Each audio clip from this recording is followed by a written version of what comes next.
Começo com o Felipe. Muito obrigado por ter vindo a Chapecó, por atender o jornalismo da Condá.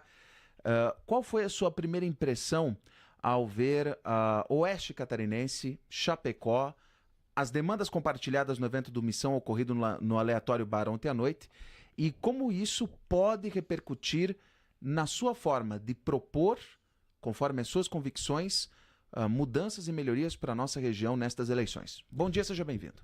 Bom dia, muito obrigado. E assim, Chapecó é excelente. Chapecó é uma cidade excepcional, principalmente pela sua população que é trabalhadora. E a gente vê muitas demandas aqui que a gente estava observando de infraestrutura. Porque assim como acontece em outros lugares do estado, mas aqui principalmente, o governo federal não olha para cá. Chapecó, toda a região do oeste, é desenvolvida apesar do governo federal. E aí vem os deputados, roubam um pouquinho da gente e não sobram nada. E a gente já viu o trevo de Guaraciaba, já vimos as regiões, as BRs que vêm para cá e precisa de uma atenção necessária. Porque pensa, vocês têm uma produtividade excepcional. Como que você escoa essa produtividade? Fora isso, a gente está vendo a questão da imigração, muitos venezuelanos vindo para cá, inclusive indígenas argentinos, para receber benefício social aqui, quando os benefícios, quando o investimento deveria ficar aqui em Chapecó. E o que a gente vê comparando Florianópolis e Chapecó é o seguinte: Florianópolis já está dando errado. Florianópolis hoje você já tem uma favelização imensa. A gente não pode deixar isso acontecer com Chapecó. Uma população tão boa, trabalhadora. Então eu vejo que a gente tem que pegar as demandas daqui e trazer com efetividade. E lutar com efetividade, com coragem para lutar por Chapecó e por Santa Catarina, para não deixar Chapecó favelizar, não deixar ficar cheio de moradores de rua, não deixar perder essa infraestrutura, perder essa população latente trabalhadora que vem para cá. Então a gente vai pegar essas demandas e trabalhar muito forte nelas, porque o mote do Partido Missão, principalmente aqui em Santa Catarina, é que o dinheiro do catarinense fique com o catarinense. E não dá pra gente aceitar mais ser roubado por Brasília, o nosso dinheiro não ficar aqui. E sabe o que acontece? O governo Lula vem pra cá, promete melhorar as BRs, tem ali o trevo de Guaraciaba que a gente falou que tá há mais de 10 anos pra acontecer, desde a Dilma. Vem governo, sai governo e nada acontece. O prefeito, inclusive, a gente soube, o que é bizarro, que teve que fazer um desvio pra população conseguir sair da cidade. Ou seja, é uma população que, infelizmente, mesmo sendo um dos melhores povos do Brasil, mais trabalhadores, mais empreendedores, que mais se desenvolve e mais contribui para o Brasil ser o que o Brasil é hoje, investimento que sai daqui para as outras regiões, o dinheiro não fica aqui. Então essa é a nossa missão, é trazer mais representatividade para o nosso oeste. E eu acho que é isso que nos move e muito feliz pela forma que a gente está sendo recebido aqui na região. Vamos falar de criminalidade, aí a pergunta comum aos dois entrevistados. A terceira pauta dos catarinenses, conforme essa mesma pesquisa Atlas Intel que eu estou usando aqui com os senhores, é segurança pública. E o que nós temos de propaganda com segurança pública é uma barbaridade por parte do governo do estado. Entretanto, eu posso pegar o meu palhozinho e te levar depois para os bairros onde temos as inscrições de PGC e PCC aqui em Chapecó. E aí vem uma outra questão que eu entendo ser aliada à segurança pública nesse quesito, que é a habitação. Nós temos um déficit habitacional muito grande em Chapecó que favorece o chacreamento e piora a questão da regularização fundiária. Quando há menos legislação e regulamentação, a situação do crime organizado pode crescer. Não é que é algo automático, mas pode crescer. Entendendo isso, o que vocês acham que deveria mudar no tratamento que o governo do estado deve dar à segurança pública em Santa Catarina? Com a experiência de vocês, Felipe. Então, a gente concorda com a parte que criminosos devem ser presos e se resistirem à polícia devem ser mortos. Mas não basta só isso, porque não adianta você prender e matar o criminoso se você deixa a comunidade, a favela, sem tratamento, sem ter um posto da polícia, sem ter uma escola para fazer com que as crianças não entrem no crime, e essa comunidade vai continuar avançando. Se você não fizer regularização fundiária, como você bem falou, então a gente precisa de um acompanhamento contínuo e de planos para realmente acabar com isso. E aí a gente vê, por exemplo, que a gente falou da migração e imigração. Como que você já tem um déficit habitacional e Santa Catarina é o estado que mais recebe imigrantes e imigrantes do Brasil. Ou Meio seja, milhão de pessoas nos últimos anos, exato, conforme o censo de 2022 do IBGE. E assim, foi mais. Porque Mais de desde 1 milhão. 2022, muito mais. Deve estar em 700 mil. E assim, se você não tiver, como você falou, regularização fundiária e planos de verdade para você ter moradia, como é o caso que a gente descreve no livro amarelo de Moradia Brasil, moradias populares, de verdade, não essa assim balela que o governo Lula fez e prometeu, que fez um monte de casebre sem água, sem luz e distribuiu hoje. Você sabe o que acontece com as moradias populares do Lula. Hoje o tráfico está lá. Hoje o tráfico retira os moradores, a galera de baixa renda que foi colocada lá e aluga por 100, 200, 500 reais o crime organizado. Então, assim, eu acho que a gente precisa de um tratamento a longo prazo e prender e matar criminosos, óbvio, isso é um fato, e as políticas que vêm depois. Você retomar essas comunidades, você trazer segurança, você trazer saneamento básico e você trazer dignidade para esse povo. Porque não adianta você fazer o inicial e não ter a continuidade. Esse é um dos grandes problemas. E a gente deve fazer um controle migratório. Quem chegar em Santa Catarina tem que se registrar em 14 dias. Se você não se registrar e vier favelizar o estado, você não tem que ser permitido entrar aqui, na minha opinião. Você deve perder os benefícios assistenciais, inclusive eu passo a palavra para o Matheus, porque é um projeto que ele protocolou junto com o deputado Kim Kataguiri, que planeja fazer isso, porque tem muita gente que fica falando e não vai para ação. A gente prefere ir na prática primeiro, desenvolver política pública e aí sim falar sobre. Então, sempre quando você vê essas notícias aí, o líder da facção do Comando Vermelho, do não sei aonde, foi morto em Florianópolis. É isso, eles vêm nesses ônibus irregulares que chegam em Joinville, que chegam em Florianópolis e vêm para cá se refugiar. Nesse sentido, tem que ter um controle migratório muito restrito. Faccionado, vagabundo não entra aqui, velho. Tem que ser isso. E assim, 2 dados que comprovam isso. Assim. O primeiro, teve um levantamento de um portal do Nordeste, o Brasil de Cima, que acabou de fazer um levantamento, eu tive acesso a ele hoje, que 42%, segundo os jornais, dos crimes violentos cometidos em Santa Catarina são feitos por pessoas de fora daqui. Esse dado suspeito que ainda, se for ver os oficiais, seja ainda maior. A população vinda de fora é 25%. Ou seja, eles estão trazendo criminosos para conquistar Santa Catarina.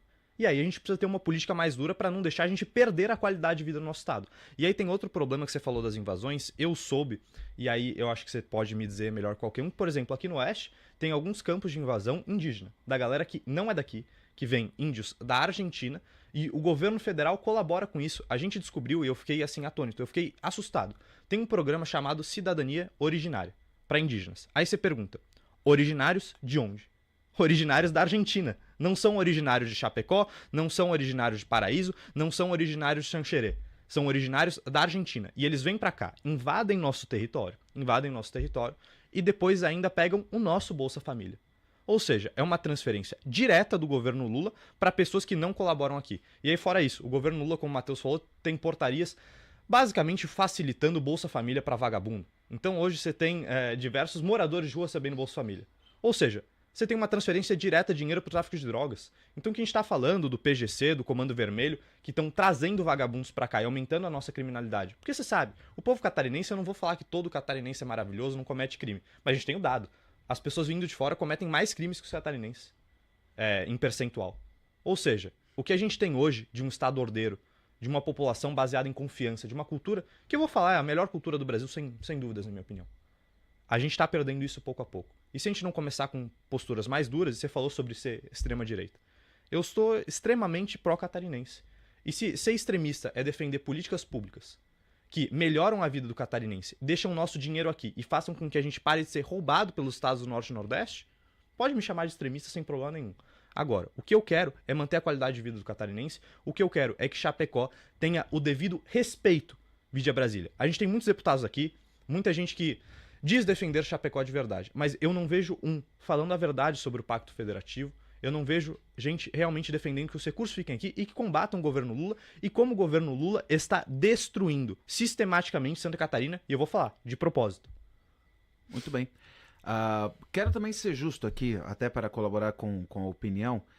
Quando se fala aquele velho ditado dos bons pagando pelos maus, eu penso em pessoas como meu amigo Gabriel Lacerda, que veio de Campo Mourão para trabalhar em Chapecó há 2 anos atrás, lá no norte do Paraná, e é honesto, trabalhador, e está construindo aqui também a sua carreira, amizades e tudo mais. Ele paga por pessoas de outros estados que acabam manchando essa questão de cultural e opinião pública que, querendo ou não, pesa muito, inclusive pro voto. E o senhor sabe disso. Então, aqui eu quero também fazer essa justiça àqueles que são bons e que estão fazendo aqui a sua vida. Posso complementar rapidinho antes de passar pro Matheus? Exatamente. Eu quero um migrante aqui. Eu quero esse cara que você falou, que venha trabalhar, desenvolver Santa Catarina. A gente precisa desse cara. Agora, a gente não pode deixar, como você bem falou, os maus mancharem os bons. Porque tem muito migrante, vindo de todas as regiões do Brasil, que vem para Santa Catarina e colaboram com o nosso estado. A gente teve ontem de Pernambuco, o cara querendo lutar por Santa Catarina, e ele vem falando, gente, olha a condição que eu vim de Pernambuco. Eu não quero vir de Pernambuco ou os que vieram do Pará, de uma favela de palafita, e morar numa favela em Santa Catarina. Ele quer vir trabalhar e ter a condição de trabalho que ele veio e merece ter. E é por isso que a gente também tem que lutar, não só para manter a condição de quem é de Chapecó, mas quem vem para cá trabalhar também ter o que espera. Tem que falar sobre o nosso processo do MP, né, Matheus? Por exemplo, o Ministério Público Federal está investigando, né, abriu um inquérito contra mim e o Felipe por apologia à letalidade policial. Basicamente porque a gente defendeu que a Polícia Militar de Santa Catarina tem que matar, desculpa que a palavra não sei se pode falar, pode, vagabundo. Né? Então, porque basicamente a Polícia Militar tem que matar vagabundo. Já falou um palavrão no noticiário da manhã, 7h20 da manhã, outro dia desse, mano. Por favor, fica à vontade. Que maravilha. E assim, a gente falou isso e a nossa frase está: a polícia tem que prender e matar vagabundo criminoso. Aí, o que a gente recebe que o Ministério Público aparentemente quer? O estadual? Não, federal. O federal. Como sempre. Né? E aparentemente, não falando do Ministério Público em si, que eu tenho muito respeito a entidades, né? Mas assim, a área de direitos humanos quer que simplesmente a gente pague, aparentemente, danos morais coletivos. Por falar que a gente tem que prender e matar vagabundo criminoso. Pra quem? Vamos mandar o PIX direto pro PGC. Eu não tô entendendo o que eles querem que a gente faça. Por quê? Não pode mais falar que tem que desfavelizar o Brasil e controlar as favelas, porque é xenofobia. Ou porque a maioria das pessoas da favela, segundo eles, são pretas. Ou seja, é racismo? E assim, a gente fala no vídeo exatamente. A gente tem que desfavelizar o Brasil e levar a condição boa de vida para as pessoas. Sim. Mas segundo, até o chefe de gabinete do próprio prefeito Topázio, a gente é racista, xenofóbico. Ou seja, tem que manter a galera vivendo em favela. É isso. E aí é uma coisa que eu admiro muito as pessoas de Chapecó, e muitas de Floripa também, mas as lideranças de Chapecó. Porque aqui vocês têm coragem de falar a verdade. Infelizmente, as lideranças políticas de Santa Catarina, de Florianópolis, estão sendo acuadas. E estão se beneficiando do que a gente fala hoje que não pode ter em Chapecó, da favelização, do crime organizado, para conseguir voto. E aí, quando a gente fala isso, é um grande problema. Pois bem. Concluo o bloco, então, com até a observação da Odete Fávero, porque é uma questão muito chapecoína, a gente brinca, né? Tem que cortar essas pessoas para vir no Brasil, em Santa Catarina, e também cortar o Bolsa Família, porque tem muito catrevedo, muito sem vergonha, e o PT está quebrando o Brasil. Só que, na realidade, tanto a questão da regularização fundiária que citei antes, quanto a questão de fiscalização do Bolsa Família, é competência constitucional dos municípios. E Chapecó cortou pela metade o número de beneficiários do Bolsa Família em 2 anos porque fez o pente fino que devia fazer no seu sistema de assistência social. O sistema é único federal? Mas se a prefeitura não arregaça as mangas, não acontece. Mas só tem uma questão aí, é que o regramento ele é federal, né? Então, por Exato. exemplo, depois do governo Lula 3 aqui, tiveram 10 portarias e um decreto para facilitar o acesso ao Bolsa Família para o morador de rua. É praticamente sem documentação hoje para ele ter acesso. Não tem como a prefeitura cortar isso de maneira legal. Se o morador de rua vai lá se cadastrar, eles são obrigados pontualmente a em Chapecó não tivemos esse problema. Até pela política municipal que teve quanto a isso. Mas, por favor, faça o contraponto. Não, mas é justamente isso. O regramento é federal e o município só executa esse regramento, né? Inclusive, através do deputado Kim Kataguiri, a gente vai fazer uma audiência pública lá em Brasília justamente para questionar o Ministério do Desenvolvimento e Assistência Social que expediu esses decretos e essas portarias, porque eu já fui para Brasília em outro momento para perguntar para eles por que eles fizeram isso, né? Principalmente na questão do morador de rua. E aí eles me responderam que seria a dignidade da dependência. Foi isso que os técnicos do Ministério disseram para mim, né? Exatamente, né? Que o Bolsa Família seria ali pro morador de rua ter a dignidade da dependência. Então é um regramento federal que o município só executa, infelizmente. Mas tem muito município que não executa. Sim, e é o caso de Florianópolis. E até por isso, a gente tem que ser claro, e é o que eu falo. Eu chegando em Brasília, hoje como pré-candidato a deputado federal, meus 2 primeiros projetos: acabar com o Bolsa Família para moradores de rua e colocar um tempo mínimo de permanência no Brasil para você poder receber o Bolsa Família de 10 anos. Porque não dá para vir gente de outros países receber o nosso benefício. É dinheiro nosso, tem que ficar com a gente. E aí esse foi o problema de Chapecó, do aumento do Bolsa Família ter sido pela leva de imigração venezuelana. E aí a gente vê, né, que em Santa Catarina a gente faz de tudo, é o Brasil que dá certo. A gente tenta conseguir melhorar o nosso estado. Só que Brasília puxa o freio de mão com toda a força possível. Então tá na hora a gente começar a ter gente com coragem para lutar por Santa Catarina de verdade e começar a beneficiar aqui e parar de beneficiar lá fora, porque o nosso dinheiro hoje vai muito mais pro Pará, pro Maranhão do que para cá. Exato. João Pedro, bom dia. Não sou eleitor de João Rodrigues, mas Chapecó está no caminho certo. Para mim, omissão é do lado de Jorginho Melo, que faz pouco para o Oeste e só querem culpar o governo nacional. é o João Pedro do bairro EFAP. Até onde eu sei, o Missão é chapa pura para todos os cargos, né? E assim, eu não compactuo com governantes supostamente envolvidos em escândalo de corrupção. Eu não sou favorável ao Jorginho Melo, porque primeiro, tá? Jorginho Melo, alguns anos atrás, é falsa direita.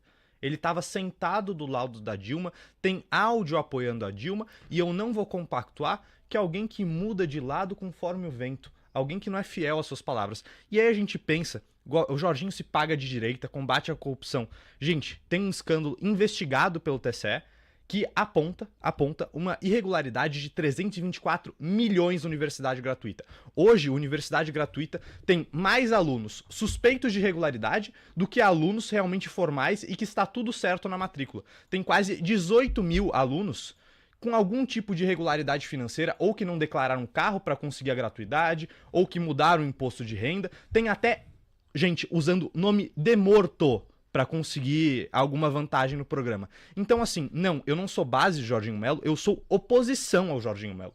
Porque eu não vou compactuar com alguém que hoje está tendo uma gestão, no mínimo, suspeita em Santa Catarina. E como ele bem falou, o Jorginho Melo não ajuda em nada o Oeste. O Jorginho Melo, hoje é um dos caras que eu considero inimigos de Santa Catarina, com todo respeito. Porque, assim, um cara que se diz de direita, apoiou a Dilma, tem algumas ações suspeitas na universidade gratuita e algumas coisas minimamente suspeitas sobre Estrada Boa, eu não vou apoiar esse cara de jeito nenhum. E eu tenho pré-candidato ao governo, que é Marcelo Brigadeiro, um cara com propostas muito melhores e com uma atuação pública ilibada, diferente do Jorginho e também diferente do João Rodrigues, que é um ex-presidiário, né? Não, inclusive, o João Rodrigues vai usar a mesma foto que o Marcelo Brigadeiro vai usar na campanha, né? É bom que se diga. Que é nossa foto, tá? Se você for olhar essa loginho... Tem um logo do MBL Santa Catarina foi nessa a gente foto, que divulgou isso. Exatamente. Foi pra campanha de 14, né? De Não. 2022. Não, mas da Dilma, não. a foto é de 14. 2014. De 14. Inclusive, eu pago um processo pro Jorginho Melo até hoje por causa dessa foto, porque ele quis me processar por propaganda negativa eleitoral, porque não podia mostrar pro catarinense que ele foi base do governo Dilma em 2014.